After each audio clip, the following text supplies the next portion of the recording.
ऐसे कैसे हो सकता है? क्या हुआ जी? किसका फोन है? कहिए ना जी, क्या हो गया? मेरा दिल बैठा जा रहा है। रजनी की मम्मी, 1 महीने बाद हमारी रजनी और नीरज की शादी होने वाली थी, लेकिन एक एक्सीडेंट की वजह से नीरज का एक पैर टूट गया है। क्या? क्या?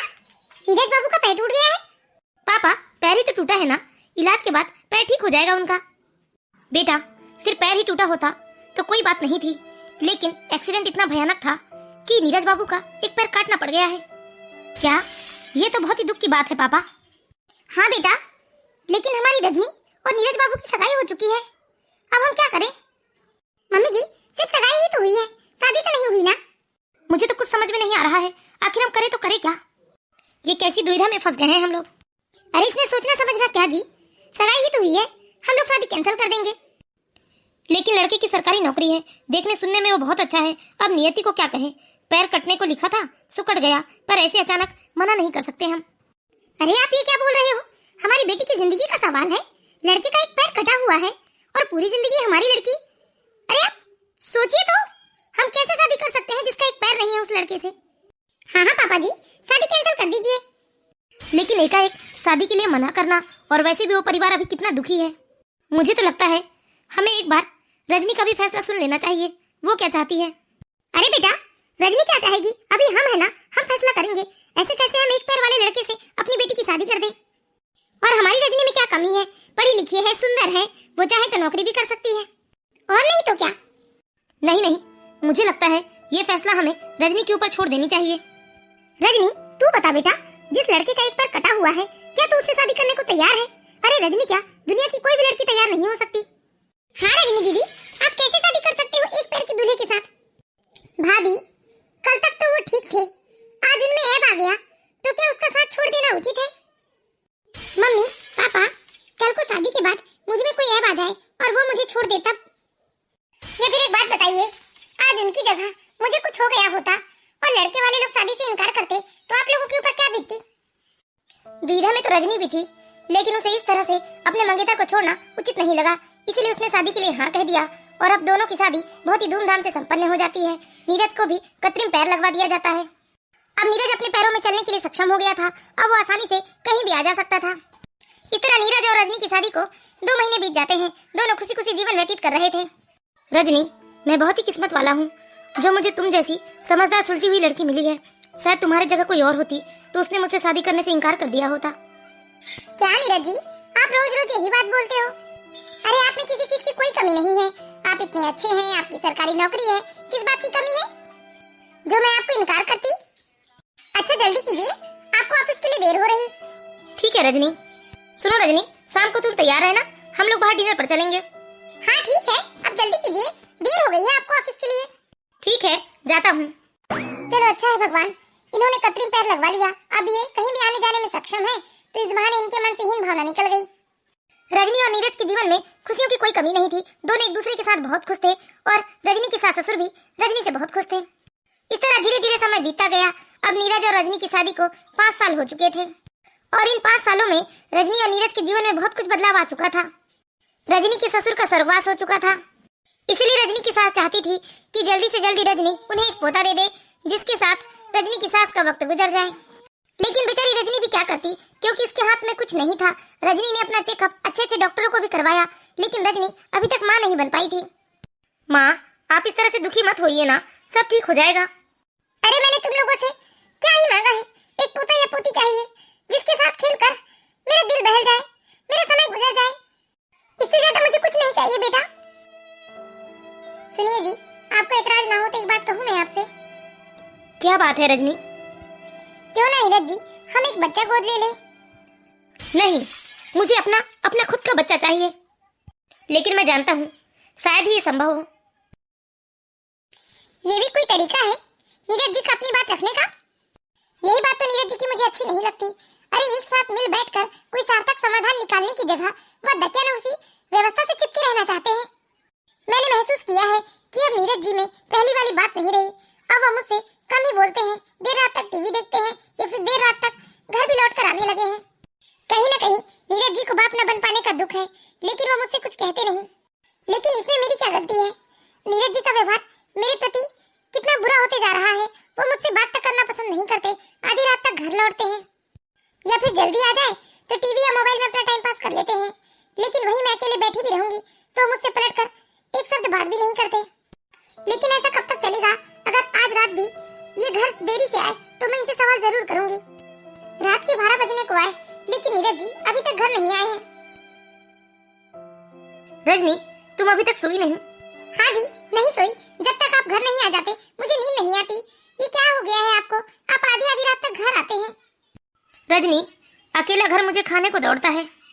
अकेला? अरे तुम अकेले कहाँ हो? क्या मैं कुछ नहीं हूँ तुम्हारे लिए? जवाब दीजिए, क्या मैं कुछ नहीं हूँ? अरे जाने दो रजनी, बहुत रात हो चुकी है, सो जाओ तुम। नहीं, नहीं जाने देती मैं। अरे तुम्हें शर्म नहीं आती जो पत्नी को अकेला छोड़कर देर रात तक घर आते हो? शर्म? अरे तुम्हें शर्म आनी चाहिए जो मुझे वंश चलाने के लिए एक बच्चा भी नहीं दे सकती तुम। क्या? तो आज तुमने अपने मन की बात कह ही दी। हाँ, मैं बाप बनना चाहता हूँ। ठीक है, समझ सकती हूँ तुम बाप बनना चाहते हो, लेकिन इससे रोज रोज तुम्हारे देर से घर आने का मतलब क्या है? बताओ, रोज रोज घर देरी से क्यों आते हो? क्यों बताऊँ मैं तुम्हें? मैं तुम्हारी पत्नी हूँ, मुझे पूरा अधिकार है ये जानने का कि तुम देर रात तक आखिर करते क्या हो। अच्छा, तो आप समझा? तुम्हें जलन हो रही है ना कि मैंने कहीं बाहर दूसरी औरत तो ना रख ली हो? हाँ हाँ, रख सकते हो तुम, ये कोई नई बात तो नहीं होगी मेरे लिए। हाँ, तो इतना पूछताछ क्यों करती हो? सोच लो कि मैंने दूसरी औरत रख ली है। ये बात भले ही झूठी हो सकती है, लेकिन इससे मुझे तुम्हारी मनसा तो समझ में आ गई है। आप कहाँ जा रहे हो पीठ दिखाकर? जहाँ मेरा मन करे वहाँ चला जाऊंगा। क्या एक औरत सिर्फ बच्चा जन्मने के लिए ब्याह कर लाई जाती है? क्या वो सिर्फ जरूरत की वस्तु होती है? जरूरतों की कसौटी पर खरी उतरी तो वो ठीक है, नहीं तो मुंह फेर लिया जाता है उससे। लेकिन मुझे यकीन नहीं हो रहा है, कोई इंसान इतना कैसे बदल सकता है? इतने साल जिसके साथ सुख दुख साझा किया, वह एकाएक ऐसे निर्मोही कैसे हो सकता है? मैंने नीरज जी के लिए क्या क्या नहीं किया, और नीरज जी की लाख कमियों के बावजूद मैंने उन्हें खुशी खुशी स्वीकार किया। लेकिन आज से बच्चा ना हो पाने के कारण नीरज जी मुझे इस तरह ठुकरा रहे हैं, मेरा कितना अपमान कर रहे हैं। अरे मेरी भावनाओं से उन्हें कोई लेना देना नहीं है। क्या मुझे इस बात का कोई दुख नहीं है कि मैं मां नहीं बन पा रही हूँ? नीरज तो वहाँ से चला गया और एक ऐसा दंश देकर गया जिसकी पीड़ा का सूल बेचारी रजनी के अंतस को देर तक भेद रहा था। पूरी रात बेचारी अकेले में बैठकर सुबकते रही। लेकिन नीरज बाहर जाकर हॉल में सो गया, लेकिन अपने बेडरूम में नहीं आया। धीरे धीरे इस बात को 1 महीने बीत चुके थे। अब तो नीरज और रजनी के बीच में बहुत ही कम बातचीत होती। अब तो रजनी की सास का भी व्यवहार रजनी के प्रति बिगड़ता ही जा रहा था। नीरज, आज तो संडे है ना, तेरी छुट्टी है, तो सुन बेटा, आज घर पर ही रहना, तो मेहमान आने वाले हैं। कहाँ के मेहमान आने वाले हैं मम्मी? तेरी गंगानगर वाली बुआ है ना, वो आ रही है अपनी ननद के साथ। लेकिन माँ, ऐसे अचानक बुआ अपनी ननद जी के साथ? बेटा, वो तेरी बुआ की जो ननद है ना, उनकी एक बेटी है। अच्छा, रेणुका नाम है ना मम्मी उसका? हाँ बेटा, रेणुका, बेचारी बिन बाप की बच्ची है। लेकिन माँ, वो अचानक? तेरी बुआ ने बस इतना बताया बेटा कि वो रेणुका के लिए हमसे कुछ मदद मांगना चाहते हैं, इसलिए वो आ रहे हैं। अब बाकी बातें तो उनके आने के बाद ही पता चलेगी। ठीक है मम्मी। करीब 1 घंटे के बाद नीरज की बुआ अपनी ननद और उनकी बेटी रेणुका को लेकर आती है नीरज के घर। देखो भाभी, बेचारी बिन बाप की बेटी है, अगर तुम लोग चाहोगे तो अपने पैरों पर खड़ी हो जाएगी, वरना उसके पास तो कुछ भी नहीं है जिसके बल से ये लोग उसका ब्याह करा पाएंगे। हाँ दीदी, बस इसकी पढ़ाई लिखाई का ही भरोसा है मुझे कि ये कम से कम पढ़ लिख कर कुछ काम धाम करके कम से कम अपना पेट तो पाल पाएगी। अरे तुम चिंता न करो, ये बताओ कैसी मदद चाहते हो तुम हमसे? अरे जीजी, यहाँ से हमारा गांव तो 50 किलोमीटर दूर पड़ता है और मेरी बेटी का बस 1 साल का कंप्यूटर का कोर्स रह गया है।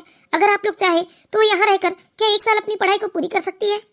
अरे अब तुम चिंता मत करो, रेणुका अब हमारी बेटी जैसी है, वो यही रहकर अपनी पढ़ाई पूरी कर लेगी। वैसे भी 1 साल की तो बात है, अगर आज रेणुका के पिताजी जिंदा होते तो शायद आप लोगों को किसी से मदद मांगने की जरूरत ना पड़ती। हाँ भाभी, मैंने तो इन्हें यही समझाया था कि मेरी भाभी बहुत ही दयावान है, वो तुम्हारी सहायता जरूर करेगी, बस इसीलिए तो लेकर आई थी इसे। बेटा नीरज, तुम रेणुका को कॉलेज तो दिखा देना, कहाँ पड़ता है ये कंप्यूटर कॉलेज। और बेटा, यहाँ से कोई ऑटो रिक्शा जाता है कि नहीं कॉलेज तक? अरे आंटी, आप चिंता न करें, यदि ऑटो रिक्शा नहीं भी मिलेगा तो मैं छोड़कर आ जाया करूंगा रेणुका को। बस यही सोचकर तो यहाँ आई थी जिज्जी में कि मेरी बेटी को यहाँ कोई परेशानी नहीं होगी, तुम सब मेरी बेटी को संभाल लोगे। अरे रेणुका के पापा के चले जाने के बाद ना, आप लोगों के सिवा मेरा कोई और दूसरा सहारा नहीं है। अगर रिश्तेदारों ने सहारा नहीं दिया होता तो मैं तो कब की टूट चुकी होती। बस करो माँ, ये क्या है, आप हर जगह अपना रोना लेकर बैठ जाती हैं। अब भगवान को जो मंजूर था वो तो हो गया ना। अरे क्या करूं बेटा, अगर आज तेरे पापा जिंदा होते तो मुझे इतनी भागदौड़ ना करनी पड़ती। अरे तुम चिंता क्यों करती हो, हम कोई गैर तो नहीं है ना, हम सब रेणुका का बहुत अच्छे से ख्याल रखेंगे। बस ये समझ लीजिए कि अभी रेणुका का ही घर है। इस तरह रेणुका की माँ और बुआ उसे नीरज के घर में छोड़ जाती है। नीरज भी खुशी खुशी रेणुका को कॉलेज लेकर जाता है, उसे कॉलेज दिखाता है और नीरज ही उसका एडमिशन करवा देता है। नीरज ने रेणुका की जरूरत का सारा सामान उसे खरीद कर दिया। रजनी भी ये सब चुपचाप देख रही थी, लेकिन रजनी को इस बात से कोई आपत्ति नहीं थी कि उसका पति रेणुका के लिए रुपए खर्च कर रहा है। लेकिन नीरज तो बहाने से कुछ ज्यादा ही ख्याल रखने लगा था रेणुका का। उसके खाने पीने से लेकर छोटी छोटी जरूरतों के लिए भी वह हमेशा बाइक स्टार्ट किए रहता था। लेकिन अब रजनी को अपने पति का इस तरह अपने पत्नी के अलावा किसी और को इतना तवज्जो देना बर्दाश्त नहीं हो रहा था। अब तो रजनी की सास भी रेणुका की होकर रह गई थी। ना जाने माँ बेटे के बीच में क्या चल रहा था। ये सब देखकर रजनी से रहा नहीं गया, इसलिए उसने एक दिन अपने पति से पूछ ही लिया, सुनो नीरज जी, मुझे कुछ जरूरी सामान खरीदना था, मुझे मार्केट ले चलो तुम। अरे लेकिन आज तो मैं बिजी हूँ, आज रेणुका का कोई प्रोजेक्ट है जिसमें रेणुका को मेरी हेल्प चाहिए, मैं तुम्हें फिर कभी ले चलूंगा। क्या रेणुका मुझसे ज्यादा हिम्मत रखने लगी है तुम्हारे लिए? ये क्या बकवास कर रही हो, तुम अच्छी तरह से जानती हो कि वह बेचारी बिन बाप की बेटी है। अच्छा, तो क्या तुम बाप की भूमिका निभा रहे हो? तमीज से बात करो, चिल्लाओ मत। अरे मैंने कहा आहिस्ता बात करो। मुझे चिल्लाने की जरूरत सिर्फ तुम्हारी वजह से पड़ रही है। अरे मैं देख रही हूँ आए दिन बस रेणुका को यहाँ लेकर जाना है, रेणुका को वहाँ लेकर जाना है। अरे मैं सब देख रही हूँ, पूरे समय तुम रेणुका के इर्द गिर्द घूमते रहते हो। आहिस्ता बोलो और बार बार रेणुका का नाम ना लो। अच्छा, रेणुका का नाम ना लूं बार बार। अब आए ना तुम रास्ते पे, ये मत समझना कि तुम कुछ भी करोगे और मैं चुपचाप तमाशा देखती रहूंगी। क्या किया है मैंने, बताओ क्या किया है? अरे तुम खुद पूछो ना अपने दिल से, अनजान बनने की कोशिश क्यों कर रहे हो? मासूम मत बनो तुम। और तुम इस तरह से मासूम बनकर ना सिर्फ रेणुका को बहला फुसला सकते हो, मुझे नहीं। तुम जैसे आदमी की नस नस से वाकिफ हूं मैं। पिछले एक हफ्ते से कहा है मैंने कि मुझे कुछ जरूरी सामान चाहिए, मुझे मार्केट ले चलो, लेकिन तुम्हारे पास तो फुर्सत ही नहीं है, क्योंकि पूरा समय तो तुम उस रेणुका को दे रहे हो। बकवास मत करो, मैं बस सामान लाना भूल गया था। अरे कैसे याद रहेगा, आजकल तो सिर्फ रेणुका की जरूरत के अलावा कुछ याद रहता ही नहीं है आपको। बार बार बस उसी का नाम जपते रहते हो तुम। उसका नाम मत लो तुम बार बार। अरे तुम जैसे कायर पुरुषों की यही पहचान होती है, बस मुंह छिपाओ और कमरे से भाग निकलो ताकि तुम्हें किसी बात का जवाब न देना पड़े। हाँ, नहीं देना चाहता मैं जवाब तुम्हारी घटिया और बकवास बातों का, नहीं है मेरे पास कोई जवाब। माँ, इस रजनी ने तो मेरा जीना हराम कर दिया है। अरे ले देखिए, ये बस रेणुका के पीछे भिड़ी रहती है। हाँ हाँ बेटा, मैं भी देख रही हूँ। अरे जब भी तू रेणुका के साथ कहीं जाता है तो ये तो जल भूंज कर राख हो जाती है। बहुत सिर पर चढ़ गई है, ये बहुत बदतमीज हो गई है। अरे 4 दिन के लिए तो आई है वो लड़की, उसे भी चैन से रहने नहीं देती। अगर उसे पता चलेगा कि तुम्हारी पत्नी क्या सोचती है उसके बारे में तो कैसा लगेगा उसे? अच्छा, मैं सोचूं कि उसे कैसा लगेगा, लेकिन आप लोगों को ये दिखाई नहीं दे रहा है कि ये किस तरह से रेणुका के साथ समय बिता रहे हैं और मैं इनकी पत्नी हूँ। मुझे ये सब देखकर कैसा लगता होगा? बहू, तुम्हारे संस्कार यही सिखाते हैं क्या कि मेहमानों के साथ कैसा सलूक करना चाहिए? वाह मम्मी जी, आपका बेटा अपनी पत्नी के साथ क्या कर रहा है, क्या आपने कभी जानने की कोशिश नहीं की? अरे क्या कर रहा है मेरा बेटा? अरे क्या नहीं कर रहा है, कुछ भी तो नहीं छिपा है आपसे। उस रेणुका को सिर माथे पर बिठाया जा रहा है, वहीं अपनी पत्नी की तरफ ताकने तक की फुर्सत नहीं है आपके बेटे के पास। रजनी, ये तुम्हारी गलतफहमी है। गलतफहमी नहीं मम्मी जी, यही सच्चाई है। अगर यही सच्चाई है ना तो इसके लिए भी तुम ही जिम्मेदार हो। रेणुका को मैं यहाँ लेकर आई हूँ, बेवजह उसे बीच में मत घसीटो। अच्छा, तो ये सब आपका किया धरा है, आप ही चाहती हैं कि आपका बेटा उस रेणुका से चिपके। देखो रागिनी, तुम अच्छी तरह से जानती हो कि पति पत्नी के बीच रिश्तों की डोर बच्चे से मजबूत होती है। ओह अच्छा, आप समझी, तो ये संभावना उस रेणुका में देखी जा रही है। बेशर्मी तो कोई तुमसे सीखे। अरे बेशर्म तो आप हैं जो अपने बेटे को सह दे रही हैं। हाँ हाँ, ऐसे ही समझो। अब तुम्हें रहना है तो रहो, नहीं रहना है तो मत रहो। रहूंगी, मैं क्यों नहीं रहूंगी, मैं तो यही रहूंगी और देखती हूँ मुझे कोई मेरे अधिकार से कैसे वंचित करता है। वाह नीरज, कितने जल्दी बदल गए तुम। एक मैं हूँ जो तुम्हारी विकलांगता को जानते हुए भी तुम्हें अपनाना अपना धर्म समझा, वहीं तुम मेरे बांझपन को इतनी बड़ी विकलांगता समझ रहे हो। तुमने तो मुझसे छुटकारा तक पाने की सोच ली है। मुझे तो आज भी यकीन नहीं हो रहा अपनी आंखों पर कि तुम इतनी जल्दी कैसे बदल सकते हैं। शादी की पहली रात तुमने मुझसे क्या कहा था कि मेरा सौभाग्य है कि मुझे तुम जैसी महान हृदय वाली जीवन संगिनी मिली है। और नीरज, तुमने कितने भावुक होकर मुझे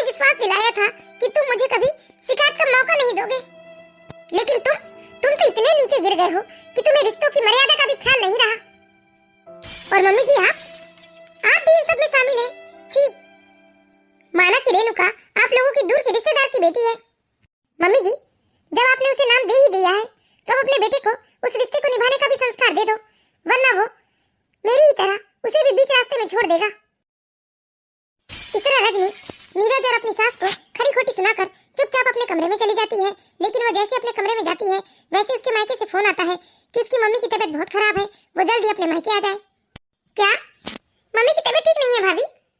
हाँ रजनी दीदी, मम्मी जी आपको बहुत याद कर रही है, आप आकर मिल लो ना उनसे। ठीक है भाभी, मैं आज ही आ रही हूँ।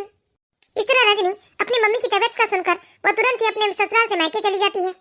रजनी अपने मायके जाकर अपनी तकलीफ किसी को बताना नहीं चाहती थी क्योंकि उसकी मम्मी की तबीयत तो पहले से ही खराब थी, लेकिन रजनी का दुख रजनी की भाभी से छुपता नहीं। माँ कैसी है माँ? देखो आपकी रजनी आ गई। ठीक हूँ बेटा, बस तुझसे मिलने का मन कर रहा था। तू कैसी है? मैं भी ठीक हूँ माँ। माँ अभी आपने दवाई ली है ना, अब आप आराम कीजिए। अभी तो रजनी यहीं रुकी हुई है, आप रजनी से बाद में बात कर लीजिएगा। ठीक है बेटा, जाओ रजनी, तुम भी आराम कर लो। रजनी दीदी, तुम मुझसे कुछ छिपाने की कोशिश मत करो, मुझे सब कुछ साफ साफ समझ में आ रहा है कि कोई ना कोई पीड़ा तो है आपको। अरे आप बताओ मुझे, अपनी भाभी नहीं बल्कि अपनी सहेली समझकर बताओ। नहीं भाभी, कोई बात नहीं है। दीदी आप अपनी पीड़ा छुपा नहीं पा रही हैं। भाभी। इस तरह रजनी सारी बात अपनी भाभी को बता देती है। लेकिन जब रजनी अपनी भाभी को बता रही थी तभी उसी वक्त रजनी के भाई ने भी सारी बात सुन ली। क्या नीरज ने ऐसी हरकत की? अब तुम उसके पास वापस नहीं जाओगी रजनी? मैं अभी उस के बाद आदमी को फोन करता हूँ। नहीं नहीं भैया, प्लीज ऐसा कुछ मत कीजिए। वैसे तो मम्मी की तबीयत खराब है, अगर ये बात मम्मी के कान में जाएगी तो ये सदमा बर्दाश्त नहीं कर पाएंगी। लेकिन दीदी आप ऐसे कैसे ये बात जाने दे सकते हैं? नीरज बाबू आपके साथ ठीक नहीं कर रहे हैं, आपको नहीं जाना चाहिए वहाँ। नहीं नहीं भाभी, आप लोग समझिए, मुझे वहाँ जाना बहुत जरूरी है। ठीक है दीदी, लेकिन आपको चिंता करने की कोई जरूरत नहीं है, आपके लिए इस घर के दरवाजे हमेशा खुले रहेंगे। अरे भाभी को माँ का दर्जा यूं ही नहीं दिया जाता, मैं खुद नहीं खाऊंगी पर आपको पेट भर खाना खिलाऊंगी, ये मेरा आपका वादा है। हाँ भाभी, मैं कोशिश करूंगी कि मैं नीरज को सही रास्ते पर ले आऊं। इस तरह रजनी करीब 15 दिन तक अपने मायके में रहती है और 15 दिनों के बाद जब अपने ससुराल जाती है तो ससुराल का दृश्य देखकर तो उसके पैरों तले से जैसे जमीन खिसक गई।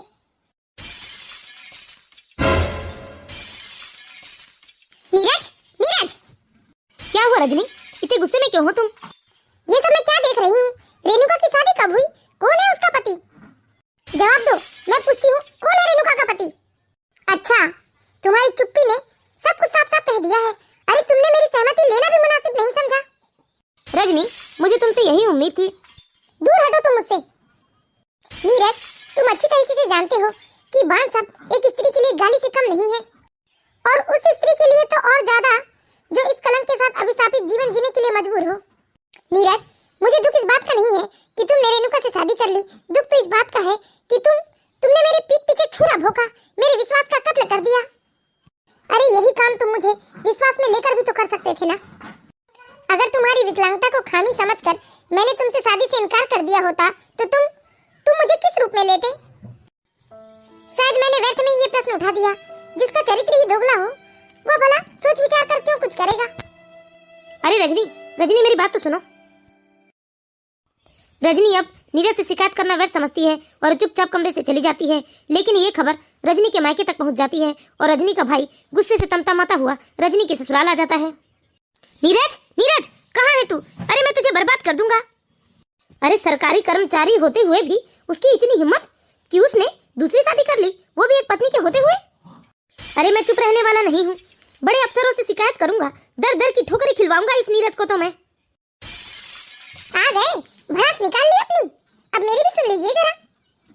रेणुका बेचारी बिन बाप की बेटी थी, सिर्फ मेरे बेटे ने उसे सहारा दिया है। अपनी बेशर्मी को सहारा का नाम मत दीजिए। आपके बेटे ने एक को सहारा दिया और दूसरे को बेसहारा कर दिया। अरे तुम्हारी बहन को किसी ने घर से जाने के लिए कहा है क्या? अरे वो यहाँ रहकर भी क्या करेगी, चली जाएगी वो यहाँ से। नहीं मैं चाहूंगी और नहीं मेरा बेटा चाहेगा कि तुम्हारी बहन यहाँ से चली जाए, उसका जो दर्जा है वह तो बना रहेगा। अरे मुझे बहलाने की कोशिश मत कीजिए। रजनी, अभी के अभी तुम अपना सामान बांधो, मैं तुम्हें इस घर में एक पल भी नहीं रहने दूंगा। नहीं भैया, मैं ससुराल छोड़ने वाली नहीं हूँ। आज भी हमारा समाज किसी ब्याहता को मायके में स्वीकार नहीं करता है।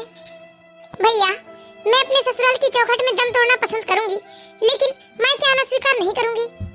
भैया, इस रूढ़िवादी समाज से क्या लड़ पाना आसान है?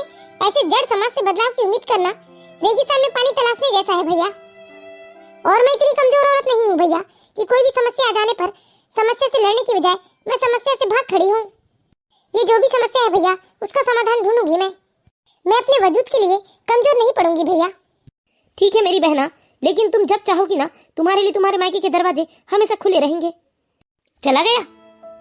और रजनी, हेकड़ी निकल गई तुम्हारी। तुमने भी तो अपने भाई के साथ जाने को मना कर दिया, मतलब तुम मेरे साथ इसी घर में रहना चाहती हो? नहीं, मैं तुम्हारे साथ इस घर में नहीं रहना चाहती, बल्कि तुम मुझे फ्लैट खरीद कर दो और हर महीने मुझे रुपए भी देना होगा तुम्हें खर्चे के लिए। क्यों माँ, ठीक ही तो है, खरीद कर दे देते हैं हम इसे फ्लैट। हाँ बेटा, इतना सब कुछ तो है हमारे पास, दे देते हैं इसे आज ही फ्लैट खरीद कर। इस तरह नीरज ने रजनी को एक फ्लैट खरीद कर दे दिया था। अब वो उसे हर महीने खर्चे के रुपए भेजने लगा। इसी तरह धीरे धीरे 3 साल का समय बीत जाता है। अब तो सिर्फ नीरज और रजनी के बीच में हर महीने रुपयों के लेने देने को लेकर ही बात होती, वरना वो एक दूसरे को देखना भी पसंद नहीं करते थे। रजनी भी अब चिंता मुक्त हो चुकी थी, क्योंकि वो ऐसे दोगले और धोखेबाज व्यक्ति के साथ रहना नहीं चाहती थी। रजनी अपना समय बिताने के लिए एक प्राइवेट स्कूल में टीचर की नौकरी ज्वाइन कर ली थी। अरे क्या हुआ, रिपोर्ट आ गई तुम्हारी? क्या कहा डॉक्टर ने? क्या तुम सच में माँ बनने वाली हो? डॉक्टर ने कहा कि मेरे ब्लड में इन्फेक्शन है, यदि मैं माँ बनी तो मुझे विकलांग बच्चा पैदा होगा। क्या? ये तुम क्या बोल रही हो? हाँ, मैं सच कह रही हूँ, और मैं विकलांग बच्चे को जन्म देना नहीं चाहती, इसलिए मैंने अबॉर्शन करने का सोच लिया है। अरे तुम ये क्या बोल रही हो? मैं तो सिर्फ बाप बनने के लिए तुमसे शादी की थी, लेकिन मैं विकलांग बच्चे को जन्म देकर जिंदगी भर उसकी सेवा नहीं करना चाहती। तुम्हारे बाप बनने के सुख के लिए मैं किसी विकलांग बच्चे को जन्म देकर उसकी जिंदगी बेकार नहीं करना चाहती। अरे ऐसा बच्चा जन्म ले, उससे तो अच्छा है कि ऐसा बच्चा जन्म ही ना ले। हे भगवान, ये कैसे कैसे दिन देखने पड़ रहे हैं मुझे। मैंने सिर्फ बाप बनने के सुख के लिए रेणुका से शादी की थी, लेकिन बाप बनना ही मेरे नसीब में नहीं है। अरे रजनी ने मेरे लिए क्या नहीं किया, उसे मालूम भी चल चुका था कि मैं विकलांग हो गया हूँ, उसके बावजूद उसने मुझसे शादी की और मेरा कितना ख्याल रखा। मेरे मन में कभी भी हीन भावना नहीं आने दी उसने। लेकिन मैंने उसके साथ क्या किया? एक औरत कभी भी बर्दाश्त नहीं करेगी कि उसके होते हुए उसका पति किसी दूसरी औरत से शादी कर ले।